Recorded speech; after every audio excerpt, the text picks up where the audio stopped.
Welcome to This Explainer. Today, we're diving into what is honestly probably the most magnificent and definitely the most challenging adventure any of us will ever take. We're talking about the journey of internal spiritual growth, and we're going to look at how becoming a truly spiritual person perfectly mirrors the classic hero's journey. You know the one. It takes us from the ordinary, sometimes painful world we're used to, pushes us across the threshold into the great unknown, and then finally brings us back to our lives completely transformed. It's this beautiful, structured path to living a genuinely good life, and it's built on some deeply grounded wisdom. So let's jump right in. I just love how this fundamentally flips our entire worldview right from the jump. I mean, think about it. We usually treat spirituality like an add-on, right? Like a weekend hobby or a panic button we only hit when we're in a crisis. But this profound quote attributed to Taylor Desjardins completely changes the game. It tells us that spirituality is absolutely not an escape from reality. It's our core. We are spiritual beings first. Reconnecting with that spirit isn't about running away from the messiness of the human experience. It's about finally waking up and actually living it. All right, step one of our journey begins with the perennial struggle. In the hero's journey, this is our call to adventure. Now, in a movie, the hero usually gets a magical letter or a wizard knocks on their door. But for us, our call is that quiet, inescapable undercurrent of human anxiety. It's those feelings of loneliness and that completely exhausting illusion that we have to control absolutely everything around us. It's that nagging sense that something's just missing.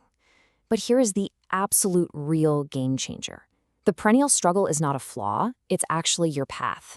We burn so much energy trying to fix or hide our struggles thinking they prove we're broken. But when you finally acknowledge that life is fundamentally unmanageable, that we are stuck in these self-made boxes of expectation, well, that's actually the brave first step on this epic inward journey. Admitting we don't have power over the chaos of life, that's the exact thing that kicks the door wide open for genuine growth. That brings us to step two, which requires finding a higher power so we can officially cross the threshold.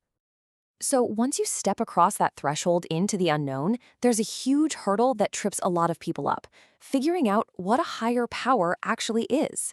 We really need to draw a hard line between magical thinking and true spirituality.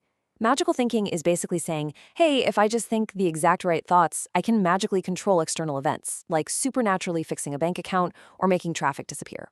Yeah, no. True spirituality doesn't claim to bend material reality to your wishes. Instead, it's all about developing a deep internal connection and experiencing profound personal growth. It's about changing you, not the world around you.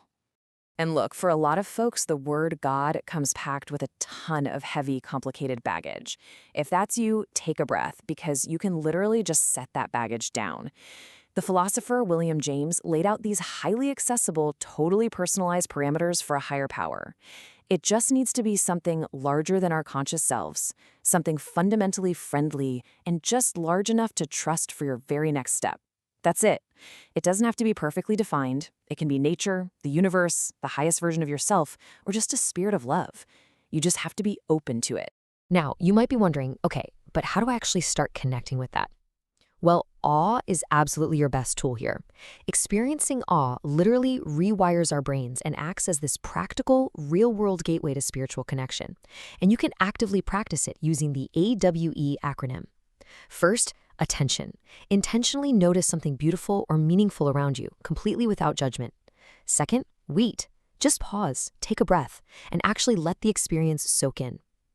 And finally, expand to an eternal truth. In that quiet moment, let your mind expand to the realization that you are unconditionally loved, simply because you exist. How cool is that? Moving right along to step three, this is where things get real. Facing your shadow self, the inward ordeal. All right, so you found some spiritual footing? Great. Now you have to face the dragon in the cave, which is your own shadow self. This means taking a fearless, wildly honest personal inventory of your past, your mistakes, and your hidden fears. I really want you to hear this powerful quote from M. Scott Peck. Emotional sickness is avoiding reality at any cost. Emotional health is facing reality at any cost. Wow. That right there is the core of the ordeal. Finding true self-knowledge means we have to strip away all those self-deceptions we've spent years building. We've got to stop projecting our own mess onto other people and finally face the reality of who we are, flaws, shadows, and all. To actually do this, we need a solid psychological tool. Because when we reject parts of ourselves, say our anger or our vulnerability, we almost always project them onto the people around us. So we use the 3-2-1 shadow process to integrate those dark parts. First, you be it, meaning you recognize and accept that trait you've been pushing away. Second, you talk to it. Seriously, you actually have a dialogue with that uncomfortable feeling as if it were sitting right next to you. And lastly, you be it and own it. You bring it back into yourself, accepting it as a completely normal part of your humanity. That is how you finally heal and grow. Which brings us nicely to step 4, the practice of inner focus. These are the daily mechanics. Okay, you survived the inward ordeal of facing your shadow. Huge win. But now the journey shifts. We need practical, everyday habits to stay aligned with this new truth we found. The main tool for this daily maintenance is what's called inner focus. This is a blended practice of prayer and meditation to strengthen your spirit and keep you aligned with that higher power. And let's clear something up right now. Prayer and meditation are not these rigid, punishing religious chores. Not at all. They are natural, energized states of calm concentration. Prayer is just sincere conversation, and meditation is just quiet listening and presence. Setting this up beautifully structures the daily rhythm of your spiritual maintenance. It looks like this. You start by asking for a little guidance the second you wake up. Then, you carve out a dedicated pocket of quiet time during the day. As you go about your business, you try to keep a continuous quiet communion running in the back of your mind. And finally, you wrap up with an evening reflection, a quick mini inventory of your day. And remember, we aren't doing this to convince our higher power to change our reality. We're doing it to change ourselves so we can navigate whatever reality throws at us with grace. And finally, we arrive at step 5, spirituality in everyday life, the return and the reward. So every hero's journey ends the same way. The hero has to return home to the ordinary world, bringing all that hard-earned wisdom back to their job, their family, their everyday life. And as it turns out, spiritual awakening sometimes looks exactly like a pile of dirty socks. I mean, this insight hits the nail on the head. Enlightenment is not just peak experiences. It's paying the bills, doing the laundry, and maintaining relationships. True spirituality is absolutely not about floating on a cloud above the rest of humanity. It's grounded right here in daily human responsibilities. It's about becoming a better person right where you are and making your specific corner of the world just a little bit brighter. So a great question to ask is, how do you actually know if you're walking this path successfully? Well, the signs are super tangible. You practice healthy self-care, honoring both your body and mind. You make a real commitment to telling the truth. When emotional pain hits, instead of numbing it, you allow it to inform your healing process.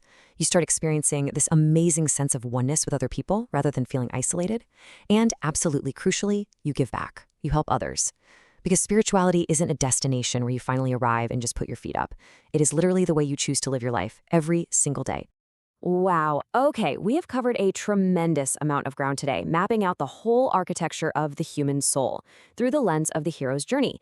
We've gone from hearing the call of our daily struggles to discovering a higher power, braving the deep shadows within us, and finally returning to do the laundry with a totally transformed heart. And here's the thing, this journey is yours, and it's happening right now, whether you've been conscious of it or not. So I want to leave you with one final provocative thought to chew on today. Take a good look at your own life right now. What step are you on?